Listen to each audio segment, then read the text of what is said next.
Let me introduce Andy to you, who I am honored to call my friend and colleague. We have had the chance to work together, over the last, how many years now has it been?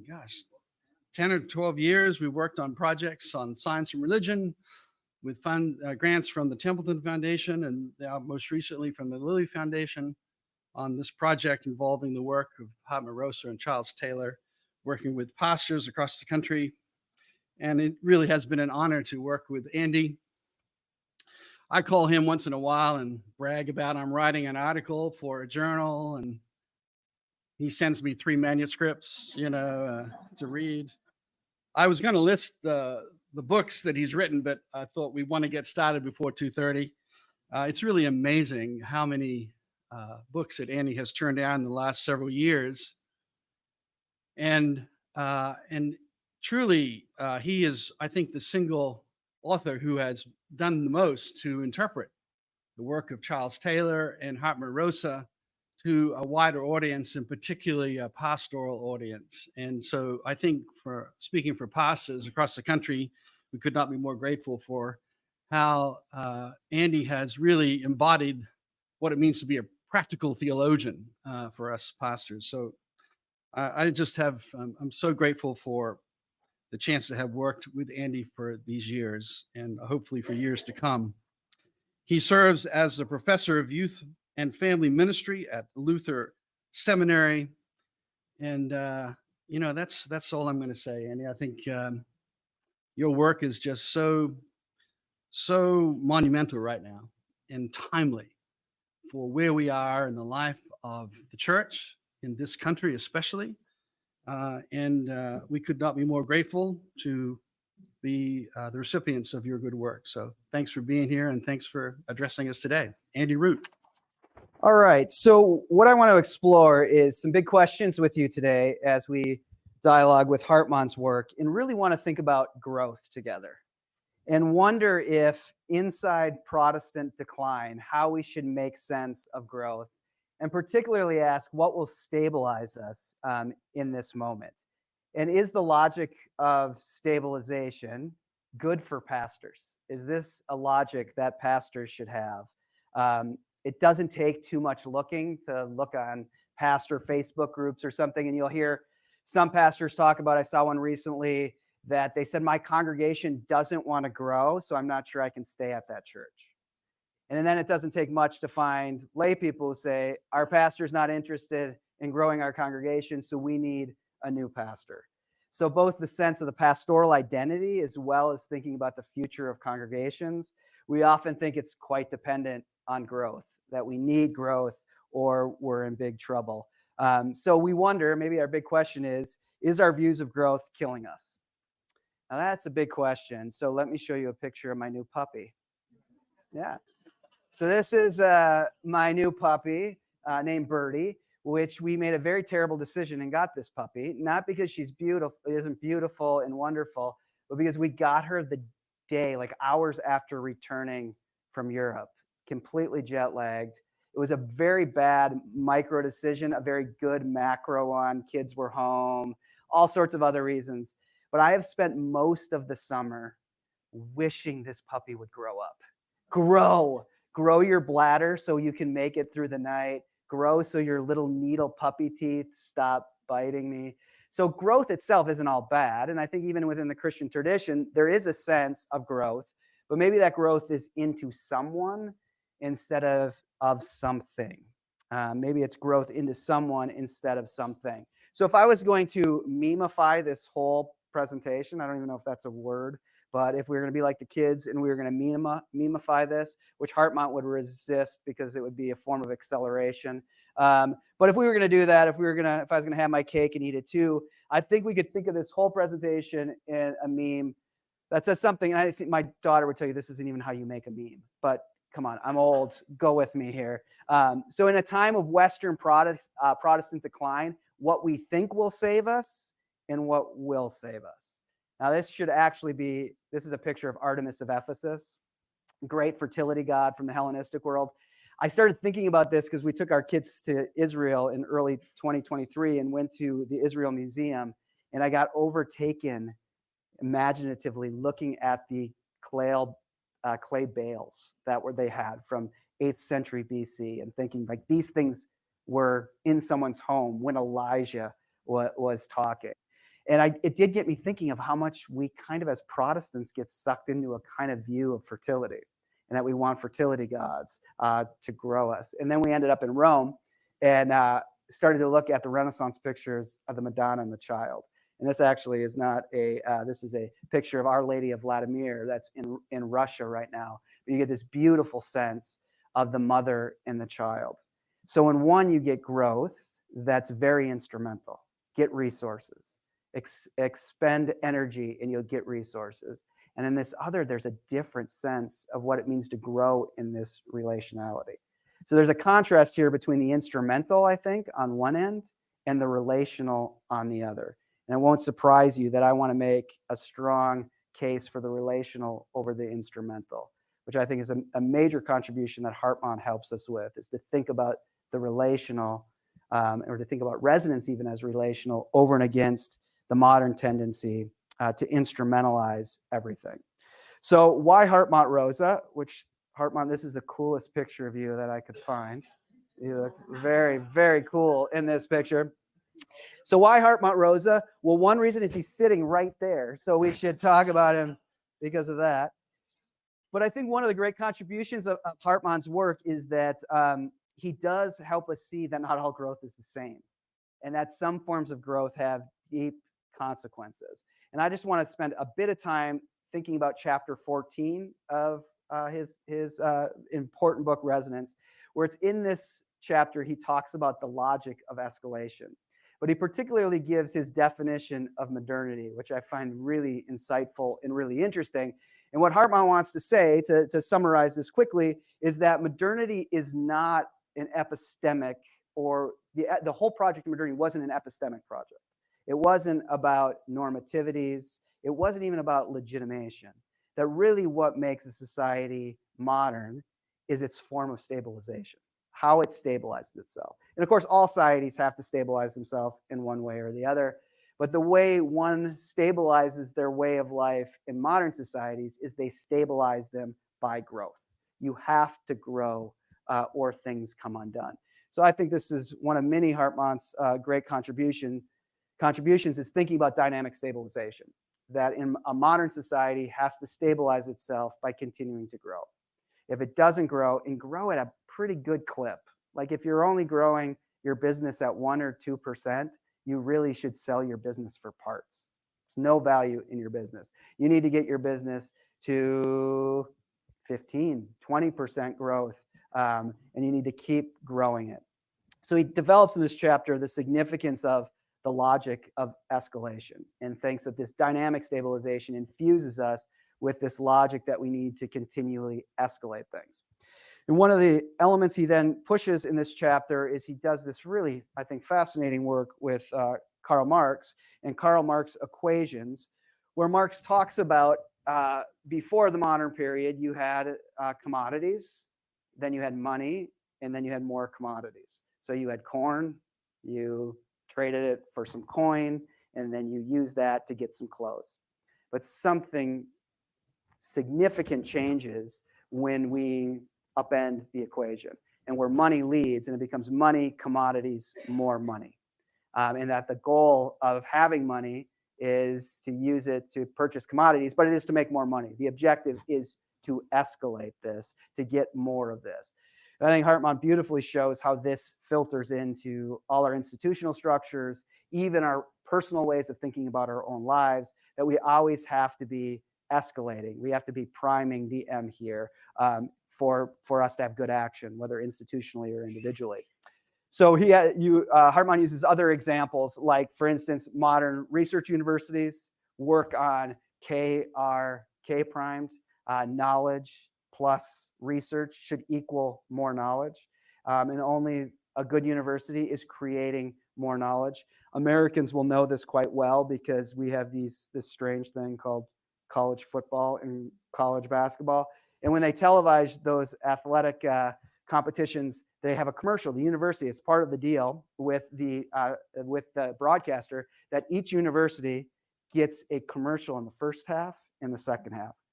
And if you've ever watched any of these commercials, it is this equation all the time. So you see the commercial that says, the University of Wisconsin, where a new breakthrough happens every day. The University of Georgia, where tomorrow unfolds before us. I mean, it's always a sense of getting more out of this. Now, as we think as ministers, pastors, and we think of Protestantism, we probably have our own, and it's probably M plus P equals M primed, like members plus programs equals more members. But the good pastor primes the M. And really, all your practices, all the ways you think about what you're doing, is to ultimately prime the M. Now, there's a big contingent from Kansas City here who have an annoying reality that their football team, did you win last night? Yeah, you always win. It's rigged. The refs let you guys win all the time. But we have a big contingent from Kansas City, and I don't think Tim Suttle isn't here, is he?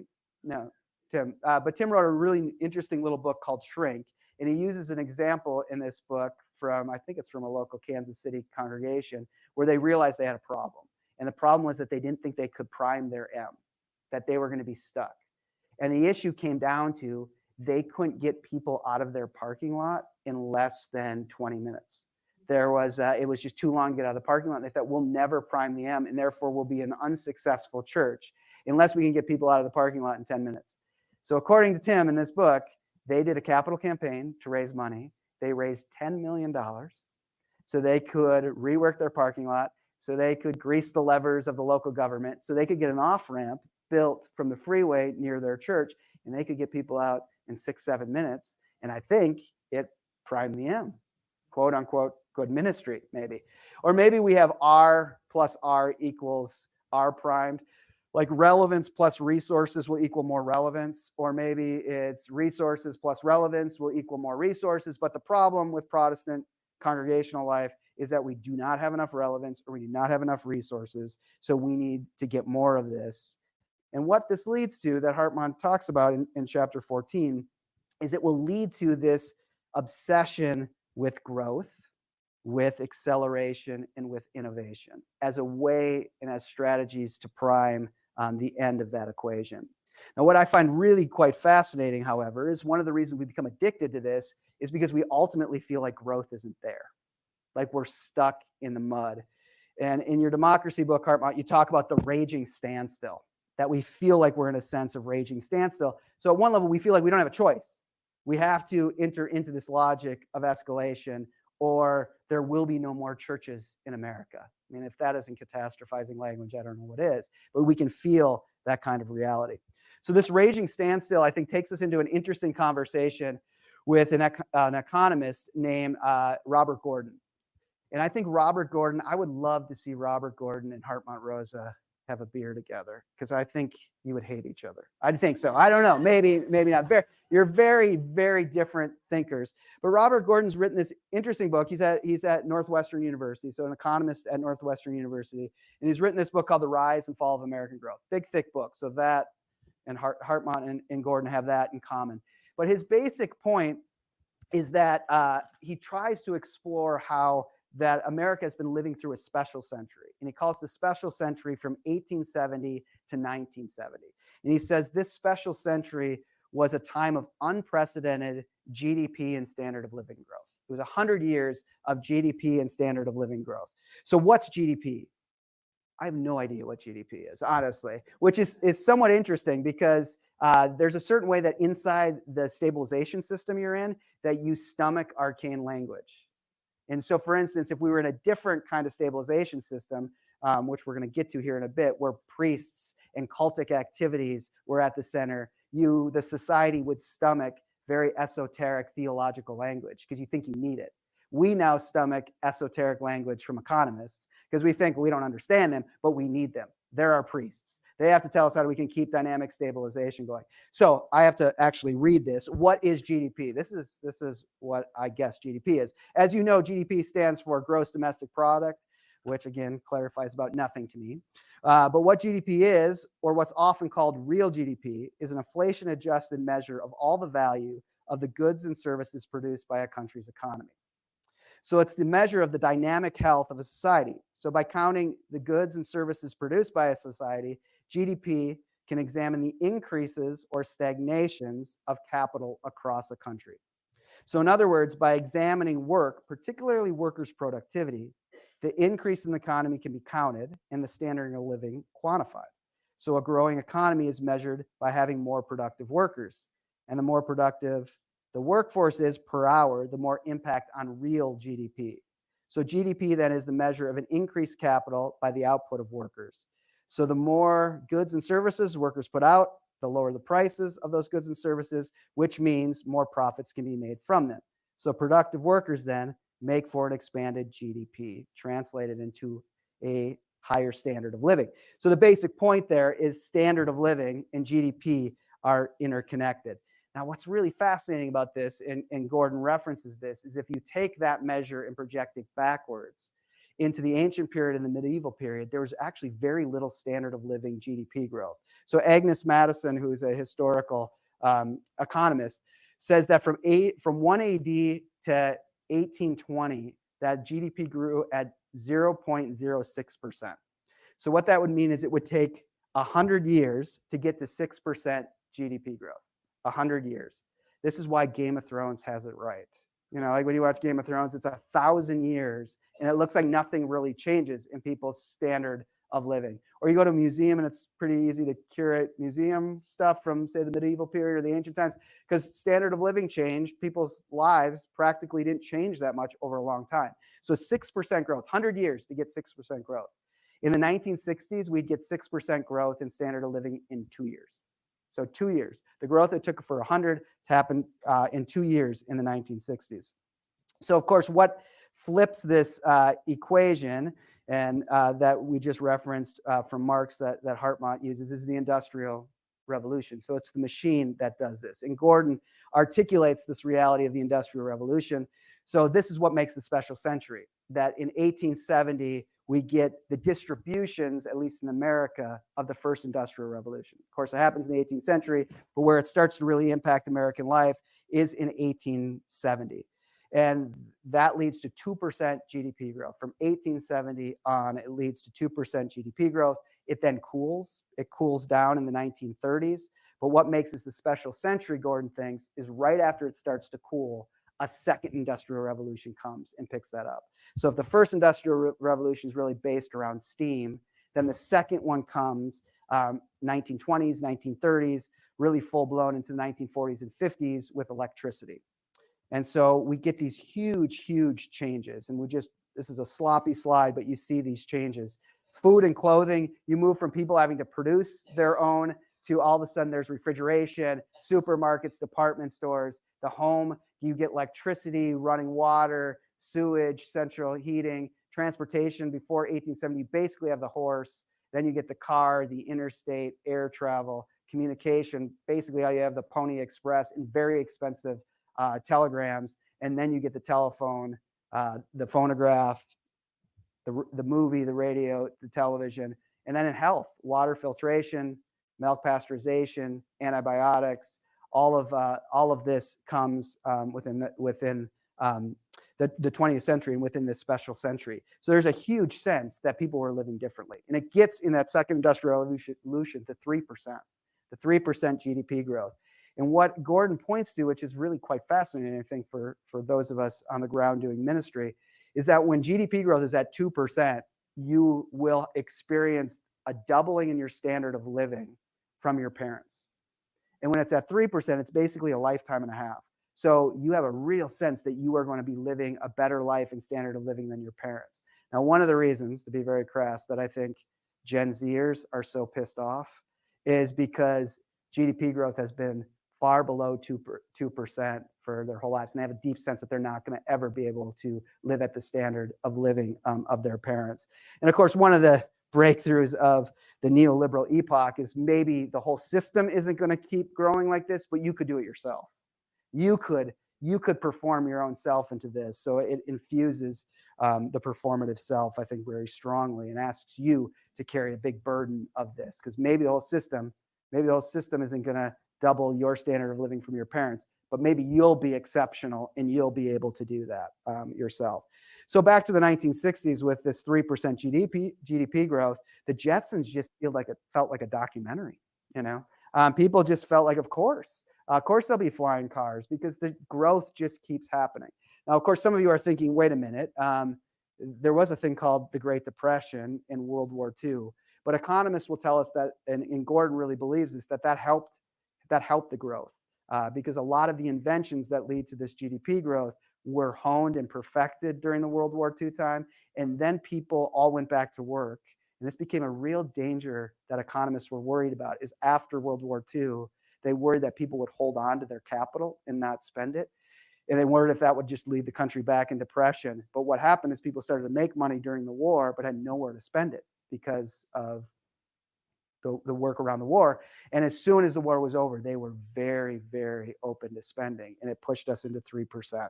All right, that is me talking outside my field. So to get us closer back, I think interestingly, this really connects almost perfectly with what we call the Christian century, which really is the Protestant century. And it is actually connected to this institution. One of the main people who pushed this idea of the Christian century was Henry Luce, who some of you who are here, I'm looking at you, Megan, there used to be the Luce Library, which Henry Luce gave a lot of money to the seminary. He owned Time magazine, and he really pushed in his publications and really supported the idea that the 20th century really was the Protestant century.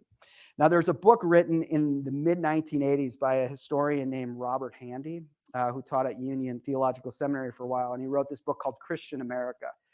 And he writes it showing that Protestantism through the 20th century had been in this process of establishing and disestablishing itself. And what I find really fascinating is it almost maps on completely to these industrial revolutions in this special century. And why that's important is because we see that Protestantism is a very stable thing and growing thing when GDP is going up. So he says that the first establishment happens after the Civil War, but really into the 20th century, and it's really built around civilization building. Protestants are going to build a new civilization, and it's going to happen through volunteerism is how it's going to occur, and it leads to huge amounts of growth. But the whole economy is growing, so people are starting to feel like, as this new standard of living growth is going up, that we could make a whole Christian civilization. If we can just kind of pull together, we could recreate society this way. Of course, it gets disestablished, and Protestants always get uncomfortable when there's too much growth, and they disestablish themselves in some ways. And so the social gospel disestablishes this. The social gospel points out that actually the civilization building maybe isn't a good idea, that there's a lot of injustice that happens with it. And so it's disestablished by the 1920s into the 1930s. But then a second establishment happens, and it happens after World War II, and it really happens around civic religion. And civic religion becomes very significant. You think of William Herberger's book here, Protestant, Catholic, Jew, and the idea now that there's more than just Protestants involved in civic religion, but it really is Protestants that are leading the way here. And we can think of Robert Bella's work, where he looked at habits of the heart, talking about the impact of civic religion here. But it had a lot to do with a new, just people pouring into the middle class. And as people poured into the middle class and their standard of living went up, they felt like they needed to find particularly a mainline church. And there's just a very interesting phenomenon is once you have a sense that your standard of living has escalated, you start looking for a Presbyterian church to go to. So this institution did really well when standard of living was going. But what occurs, of course, is by the late 1960s, this gets disestablished. So the counterculture disestablishes this. And Protestantism, for the most part, is okay with that disestablishment. It feels like maybe it self-justifies itself. But every time, and why this was a special century and why it was a Protestant century, why those go together, as soon as the disestablishment came, there was standard of living growth to continue to bolster Protestantism. But what happens into the 1970s is there's no third industrial revolution to bolster it. There's no new jump in standard of living growth to float Protestantism. So mainline decline starts because there's just no GDP jump to come. And in many ways, since the 1970s, mainline institutions have been living off the gains of the golden era. And now, of course, those are starting to come undone. We're starting to run out of those, and that makes us very, very anxious. And so now we really start talking about pastors have to grow, pastors have to accelerate, pastors have to innovate. You want this would be a study someone could write a dissertation on, but I think you would have a hard time finding that kind of logic in mainline pastors in the early 1960s. Growth was just happening.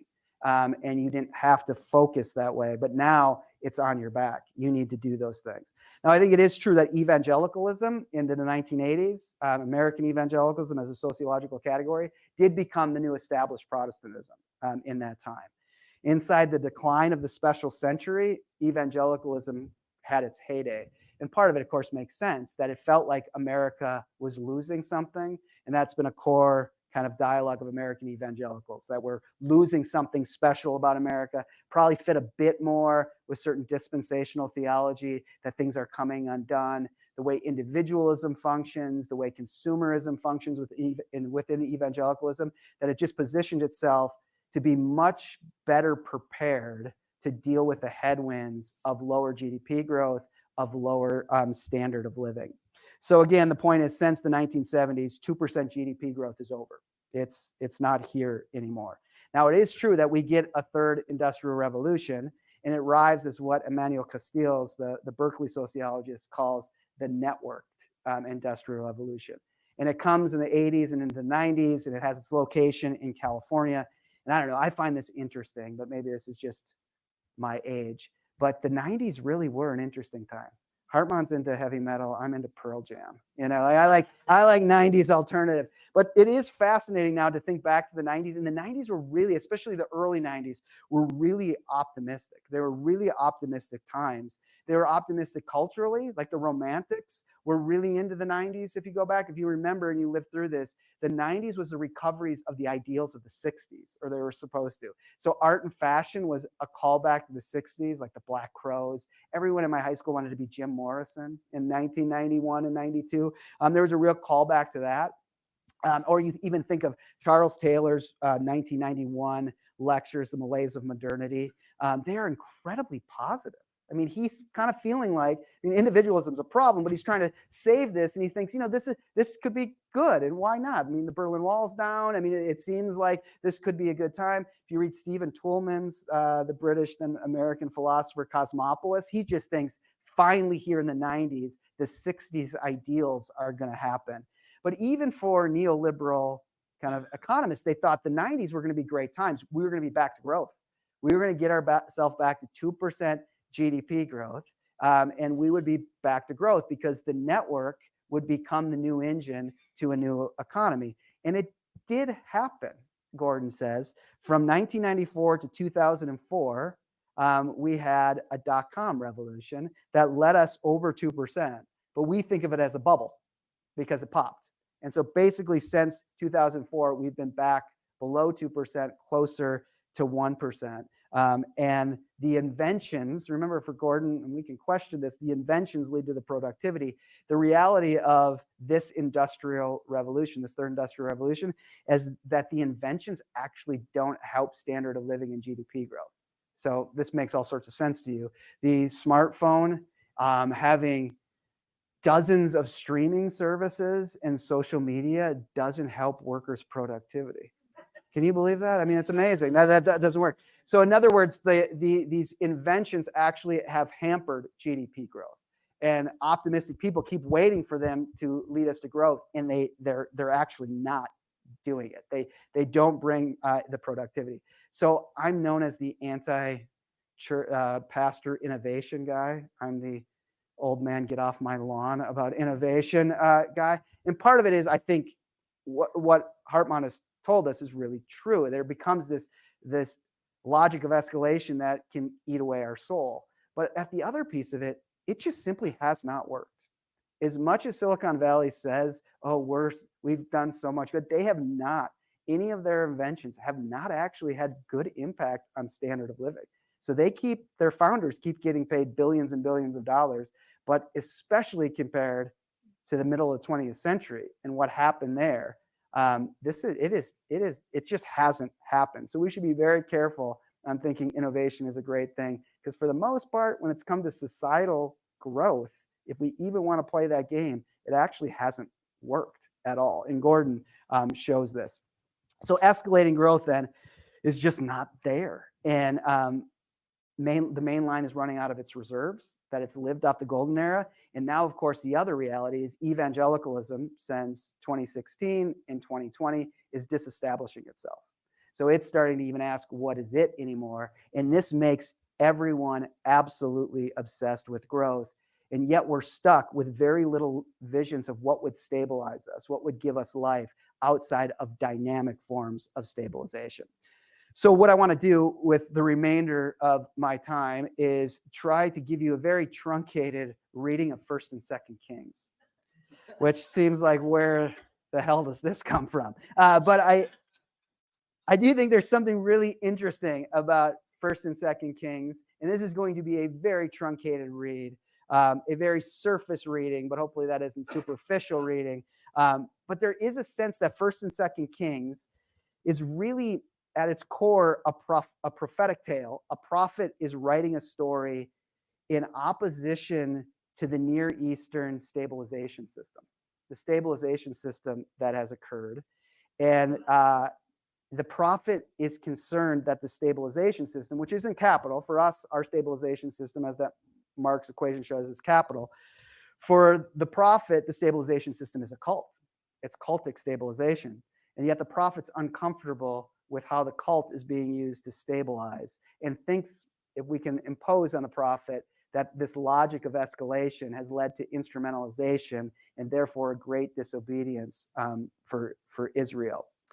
So what kind of book is 1st and 2nd Kings? I don't know if you've read it lately, but you know the Twinbee quote that everyone's heard is that history is just one damn thing happening after another. Well, if you read Kings, at one sense, Kings just feels like it's one damn bad king after another. Like, that's the point of it. And if you've read it lately, it also feels like a snarky student wrote it, who's trying to circumvent the instructions on the syllabus, because you get all these comments in a question that say, if you want to know more about this bad king, isn't it in the book of Annals? Like, in other words, don't you have Google, idiot? Like, can't you Google this? Have you ever heard of Wikipedia? Like, it feels like it's a very snarky student making these comments. But in many ways, that's because what the prophet is trying to get at here. And the prophet is trying to tell this tale of a wrong stabilization system, of the sense that the wrong stabilization system will save us. The idea is that a powerful cult in not obeying the Torah will save us. So, of course, you know this book, and this is where my very, very quick reading of this book comes. It starts with David. And David's quite old at the beginning of this, but the prophet loves David. And one of the reasons the prophet loves David is, of course, David's never had a temple. If David has had a cult, it's been a very soft cult. It's been a cult based really not on a logic of escalation, if we can impose on the prophet. It's been based on psalms and poetry and prayer. That David is a good king because he doesn't really want to be a king. And of course, Israel's uncomfortable is that if you get a king, then you have to eventually get a temple. And if you get a temple, then you have to feed the cult. And then you know where there's a lot of temples? Like a lot of temples? Egypt. There's a lot of temples in Egypt. And so if we get ourselves a king and we get pulled in to the escalation of having to feed the cult, we take ourselves back to Egypt. But of course, in Kings, David dies. And Solomon, it becomes a Game of Thrones, as you know. And then Solomon is made king. And the prophet cannot deny it. I mean, it is a golden era with Solomon. I mean, Solomon, the prophet's a bit concerned about this, but for the most part, it is a golden era. You cannot deny it. The amount of chariots, the expanse, the other queens and kings coming to visit Solomon's court. But the prophet from the beginning is uncomfortable with it. So we get in 1 Kings 3 where the prophet says, Solomon had a heart like his father's. He sought wisdom. But he also burnt a lot of sacrifices at high places. So another point is Solomon, it goes to the cultic stabilization system. And then we're told in that same chapter that Solomon has wisdom, but then he married one of the Pharaoh's daughters, and we're told brings her into David's city. So we're supposed to be aware this may not be good. That Solomon is starting to flirt with a kind of cultic escalation. But then, of course, Solomon dies, and then the kingdom is divided, and it becomes the end of the golden era. And in many ways, the rest of the book of Kings is the loss of the golden era and all the work of the Israelite kings trying to keep to the golden era, trying to get back to it. In many ways, I think it's why it's an informative read for us, that for most of us Protestants, the golden era we can still remember. Remember our pastor who used to live in the golden era. David and I have had this conversation, the difference of his first 2 years of ministry to someone who's now going into ministry, and the sense that there was still a sense of when the golden era was. Now we're further away from it, but it feels like our desperation is to get back to it. And of course, in Kings, the example of the obsession to get back to the golden era is when the Omri line comes about and then Ahab becomes king. And Ahab, of course, has a great economic way forward. He decides to marry Jezebel. And of course, in our Christian kind of cultural way of speaking, we think of Jezebel as like a bad sexual tempter. So we think the Jezebel spirit. That's not really fair to the text in any way. Jezebel isn't a temptress. She's a great economist. She is a Ivy League educated economist, and what she promises to do is bring a different stabilization system into Ahab's, and they are going to mix up these worships of Baal, the fertility god, with Yahweh. And of course, Elijah comes along to make it clear that such a thing is not possible. That if you are going to try to turn Yahweh into a fertility god, this is a syncretism that cannot happen, because these logics are completely different. The God of Israel is not concerned with escalation. The logic of escalation is not in the way God acts. That this way that this God acts is this God elects children for rest. This God elects the children of Israel to have Sabbath.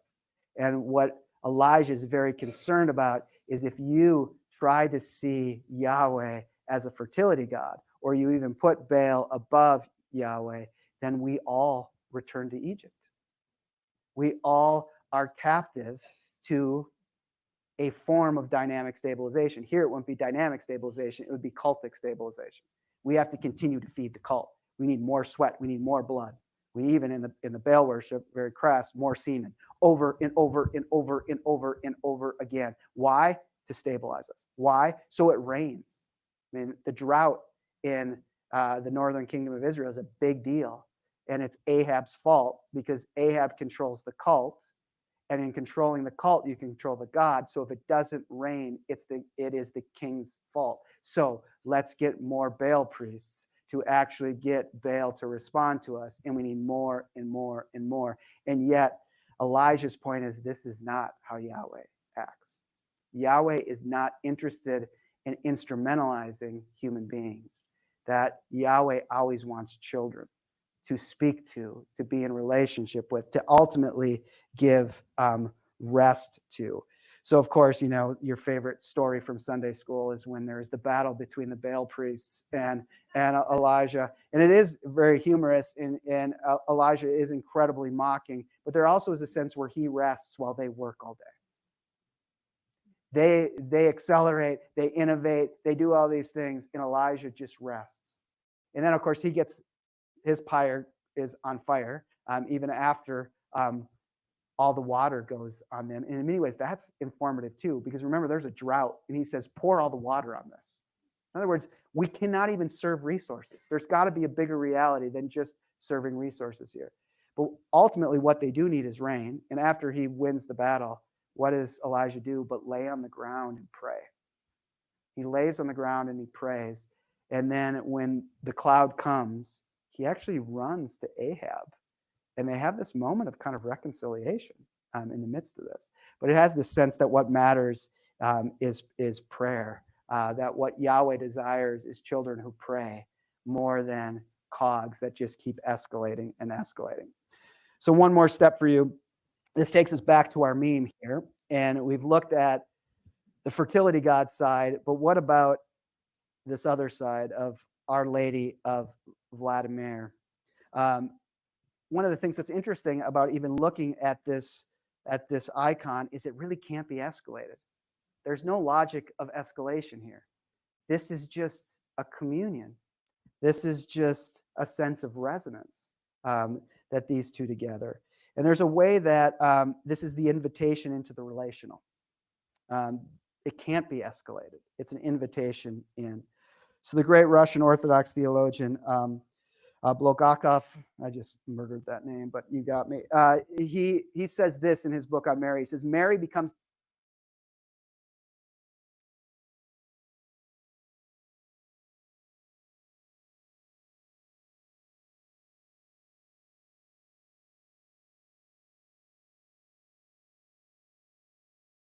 in the Old Testament temple sanctuary abolished. So his point is that Mary is actually the ending of the cultic, or the return to the soft cultic, that it's not about this escalation, but it becomes about the relational. So instrumentality, one of the reasons we're addicted to it, is that it promises us our ability to contain the future, that we want the containing, and we particularly want to contain the future. So cult becomes a pre-modern way of trying to contain the future, this escalation of cult. Capital in our modern time becomes a way of controlling the future and therefore controlling the decline. But Our Lady of Vladimir promises us only this moment to encounter this child, to be taken in to this relationality. Which brings us to another kind of icon.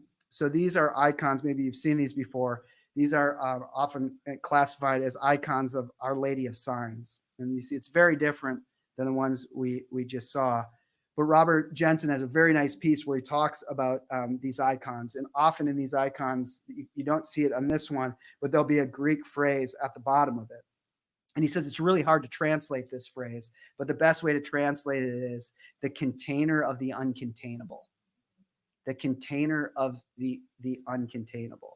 And I think really what's fascinating about it is Mary's hands here are open, inviting you into the relationality that comes from her womb into meeting this child. And it's much like what we saw Artemis, hands open. But Artemis invites you into the resources of the instrumentality. And Mary invites you in to the communion with her child, to come into this relationality. So this becomes the church. The church is the invitation into this kind of relationality, but not in its institutional form, but in its communio, in its relationality, in its person to person. So Mary ends the cultic and brings us the relational.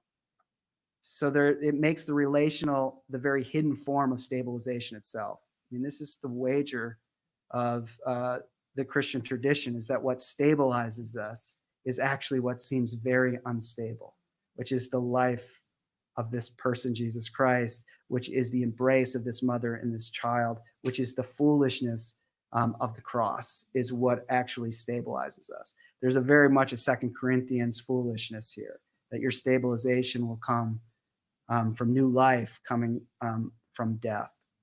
So I'm not allowed to do any presentation where I don't make a Bonhoeffer reference or a Luther reference. It's in my contract. So we're going to go with Luther here. And Luther wrote his great piece on the Magnificat. What's fascinating is that Melanchthon actually wanted to be done with Mary in the midst of the Reformation. He thought that Mary had become a form of the logic of escalation in the cultic form, that the medieval church was using Mary in this kind of superstitious way, moving it kind of as a kind of cultic, the last days of cultic escalation. And Melanchthon wanted to be done with Mary, but Luther could not be done with Mary because his patron saint, of course, his family saint was Anne, and there's a deep sense of relationality for Luther in the story of Mary, in the beauty of Mary. So Luther writes his Magnificat for his elector's nephew, John Frederick, who is thinking about the Magnificat. And there's a great piece written by my colleague, Lois Malcolm, on Luther's Magnificat. And then Beverly Venta, who's a New Testament scholar here for many years, has written a great piece on Luke and the Magnificat, but also just Mary throughout it. And there's three moves that these scholars pick up that are going on here. And they start with Luther's sense of Mary, that Luther sees Mary as the true disciple, as the ultimate disciple, the true teacher, the one who hears the word and responds. That Mary's whole life in the Magnificat is an experience of resonance in many ways. That really at the end of the day, who Mary is for Luther is the true psalmist. The Magnificat is the fulfillment of Psalms. And of course, you know this, for Luther, he only trusts the psalmist. What he doesn't trust is to do theology in the cadence of those pin-headed Parisian scholastics. They don't know what they're talking about. But who knows what they're talking about for Luther? Who he'll trust is the one who grieves, the one who yearns, the one who celebrates, the one who's filled with tears. This, he thinks, leads us to actually being able to talk about God. And Mary is the one in the Magnificat who becomes the fulfillment of all the Psalms. She's the true disciple. But then, of course, Mary is also the prophet. She is the fulfillment of Elijah. She is the true prophet, that she speaks of the apocalyptic of the relational. And you have to think, no matter what you think of Martin Luther, I mean, the guts on this guy is quite remarkable. He's writing this for his elector, his elector's nephew, John Frederick, and he makes it very clear that what will happen through this relationality of the mother and the child, is that the lowly will be brought up and the high will be brought down. What is broken will be made whole, and what is whole will be broken. There's an apocalyptic sense that the relational not only stabilizes, but it rights wrongs, that it brings forth a newness in a really significant and beautiful way. And finally, Gaventa particularly talks about how Mary is very clear in the Magnificat, this is for all children. Yes, it's about her and her child, and this will bring salvation to the world, but it opens itself up to all children. So Mary becomes the mother of us all, inviting us into this relationality. All right, to conclude then, if you're a Protestant and you're uncomfortable with any talk of Mary, let me talk about Eugene Peterson. If you don't like Mary, you'll like Eugene Peterson. So I'm fair. But to illustrate this, I think Peterson, in many ways for David and I, Peterson has kind of gone before, and we've thought, how do we help pastors into a kind of disposition of Eugene Peterson? But I have Hartmut and Charles Taylor's work has helped us really interpret why this feels so difficult and what's really at stake here. But there's a great story from Peterson's memoir, The Pastor, that I think illustrates these back to my memes, the instrumental versus the relational, and how stabilization might happen within congregational life. So Peterson says that he has been going to this thing called Tuesdays. And Tuesdays, all the pastors from the community come, and a specialist comes in and gives them all the resources they need to be great pastors, to build their churches, to really ride the wave of dynamic stabilization, to compete within a declining standard of living. All of the resources you need, all the diagnoses that you need, like John was talking about, it tells you how to do that. It gives you shortcuts to be able to diagnose your people and go on and really make a difference. So Peterson says, as a young pastor, he has collected all that. Well, he gets a call from a woman in his congregation, and she's in the hospital. And he goes and he visits her. And he says he walks in and he's got this metaphorical bag of all the resources, of all the ways he's going to fix her. And he sits down with her and he launches it. He goes through all the things he's learned on Tuesday to fix her. And they don't really know what's wrong with her. They're running tests. But he's very clear that he has misstepped. This was not good. He's missed something. He's tried to fix her and it hasn't worked. He's gone the route of the logic of escalation. He has used the tools that led him to instrumentalize her. He's tried to be the one who can fix it and even out of his own actions stabilize her life. Doesn't work. He says he goes back to his office and he realizes he really missed something. And he tells himself he's never going to do this again. Never going to do it this way. Well, he said, by God's grace, she called again. And she was now home. And she asked him to come and visit her. So he went in. And this time he went in with a very different approach. He didn't come in thinking, okay, logic of escalation. Let's get her fixed. Let's get her membership going. Let's go at this. He said, I was just going to go and I was just going to be with her. I'd blown it last time. So I was just going to go and be with her. And he said he just sat with her. He just sat with her, and she explained that they still didn't know what was wrong, and they'd run some psychological tests, and they had thought maybe this was just psychological, and she couldn't believe that, but now she was starting to think maybe that was true, but he just sat with her. And finally, at the end, after just being with her, he just says, is there anything I can do for you? Is there anything I can do for you? And she turns to him and she says, actually there is. I've been thinking about this for a while. She said, could you teach me to pray? Could you teach me to pray? And he said, that was it. Then and there, I decided that's what my ministry was about. I taught people to pray. I walked into the relational over the instrumental. And he tells us, I guess it's up for debate, but it stabilized his church. It gave them a place for human beings to live well and die together in God's grace. And so you see the very difference between the instrumental and the relational. Thanks. Yeah, I thought about this question for a long time, and I'm not even sure. In some sense, I'm not sure whether I solved it, because the growth question, right? There's a different sense, but you're clearly at it, right? At one point, I wanted to give up growth altogether, right? And then I think, well, but the kind of personal growth idea also, where we probably could agree on. But on this Gordon question, or the question you asked, I think the answer is very clear. We just have to get it clear. There is a huge difference. Economists always tell me they simply don't understand my point. They say, but isn't growth or innovation a human feature, right? Hasn't there always been innovation in human history and through human history and connected to growth, right? And it seems quite plausible, but not when you really look at it. I'm pretty sure that the answer is clear, and it's this answer.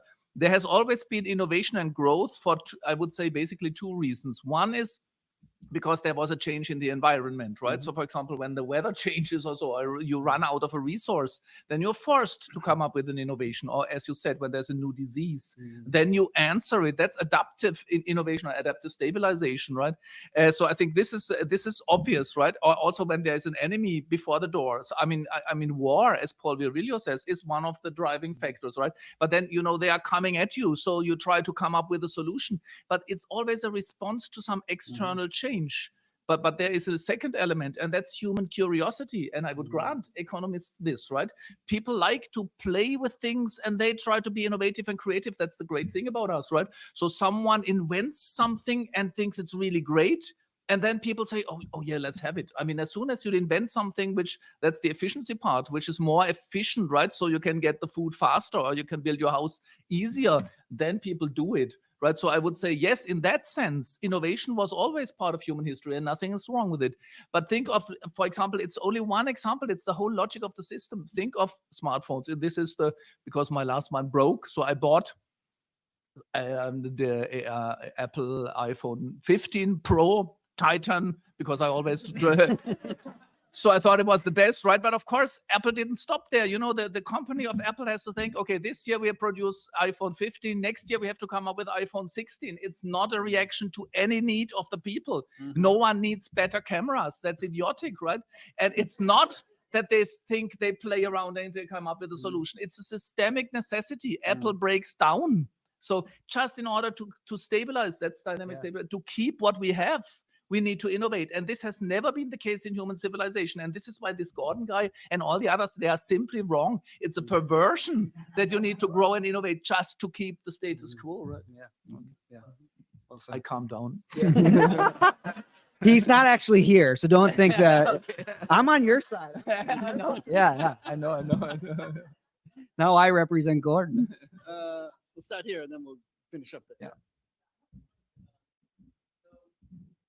Saying that there's no historical model of acceleration that you can think of? Because I'm thinking of the Roman Empire. I wonder if some sort of dynamic stabilization was there, and I'm not certain, but they had a lot of wars, and so it seems it seemed to me that a part of the stabilization is constantly going to war, and we know that it didn't really end well. I'm wondering if that could be a historical model. Yeah, we talked about this a bit last night, and it's possible that we could call that dynamic stabilization. I think what's interesting, and again, this would take far more expertise than I have, but even the movements of the Roman Empire to go to war, those were really deeply built in kind of systems of the cultic. I mean, it was serving the gods in doing that.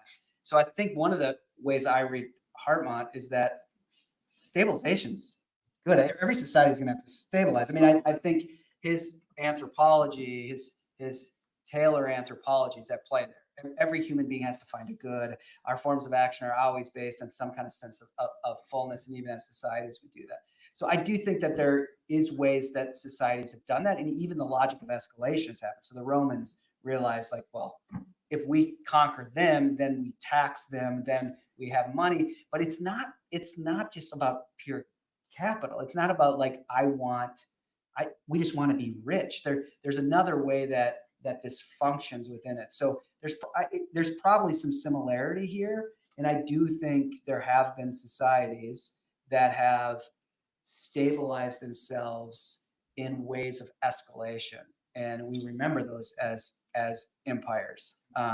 And those empires, we tend to see them as morally corrupt because at some point they have to serve escalation over humanity in a significant way. So I don't know enough that it would be an interesting study. I'm trying to play with the idea of how cultic action, especially when you start to relate it to fertility gods, is there to try to stabilize the society, try to bring a form of stabilization. But it does lead into having to exert action just to stay in the same place. And at that level, it becomes, really interesting. Or for Israel, get itself up a little bit more towards the golden period. Don't lose everything we had gained with Solomon, which seems to echo to me about how mainline Protestants feel right now. Let me just add one more quick question. It's just about David. David also wanted to build a temple. Yeah. So, Yeah. I mean, it is complicated because David also is a warrior, So, I mean, but it really does, at least my reading, particularly reading 1st and 2nd Kings around Bergman, like Bergman is really clear that this is a counter prophetic narrative. So the question is, does the prophet really even read David as we should read David? Well, David becomes a representation for the prophet here of what the prophet thinks is the better way, what it means to really be loyal to Torah as opposed to the temple escalation. So, yeah. Okay.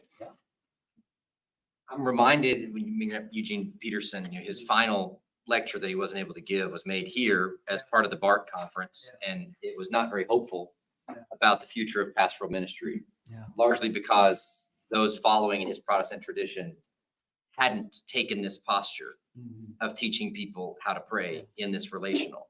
And being in the Presbyterian tradition is way formed in our denomination, a thing called the Company of New Pastors. You'd be assigned to out of seminary, and you'd do this for 5 years, and you'd really be a pastor. And then you'd go meet with the Petersons in Montana at the end of your 5 years. That whole program has crumbled, crashed, and burned. Yeah. So why, when there was a voice, and not the only one, in the 70s, as the declining was happening, in the 80s, who was speaking to the church to be relational in this way, why has the Protestant church not trusted that? Well, I mean, because dynamic stabilization is a son of a bitch. Like it is incredibly captivating, as all idols are in many ways. And part of it is coming after where growth just happened. Like there is a sense of coming after. This is what I do find helpful about Gordon. I do not think he has any option except more growth. But I think it is really true that 1870 to 1970 was a special century, and he thinks it's one time and it'll never be repeated. And yet I think we tend to want to go back to that. And yeah, and I think especially in 1970, you think, well, maybe it's going to come back. I mean, the Protestant gains are just going to happen here. So it goes all the way back to what John's theological move this morning is that the theology of the cross cannot be much loved, to quote Moltmann, and that it is a hard path to walk, and many have not gone. It is foolishness. It's an utter foolishness. So the question, this sounds way too pietistic, but the issue isn't a loss of resources. It's actually a loss of faith. It's actually a loss of imagination that the God made known in Jesus Christ will act and will move. And that may be quite painful for us institutionally, but it will. We are expectant of that. And yeah, it's a narrow path to walk, and we have not. We've lacked that. Yeah.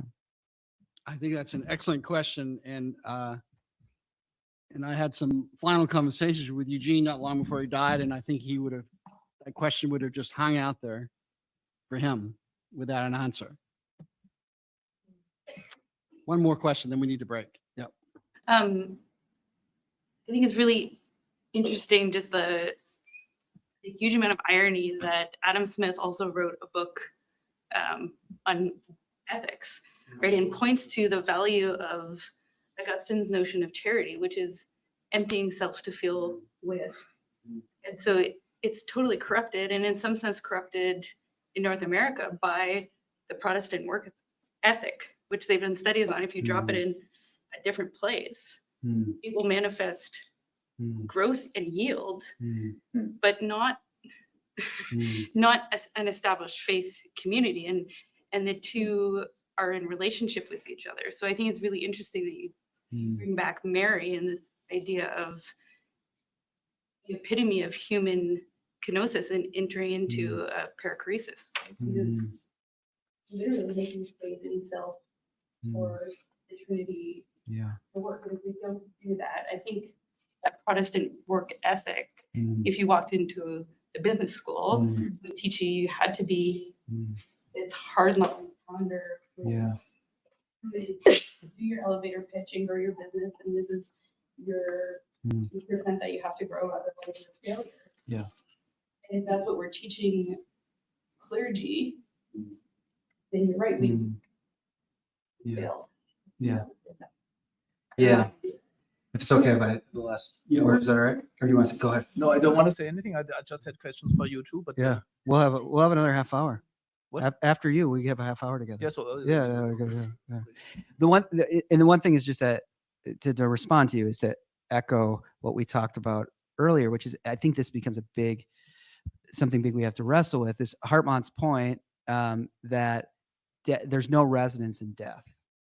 I think that the way that you're saying it makes sense, but the depth of the Christian confession, I think, is, and it's a metaphysical assertion. It's a certain metaphysical assertion that you die accompanied. That Jesus Christ, that Paul's point is, I am dead in Christ. So therefore, when I die, I don't die alone. I die with Christ. I die his death.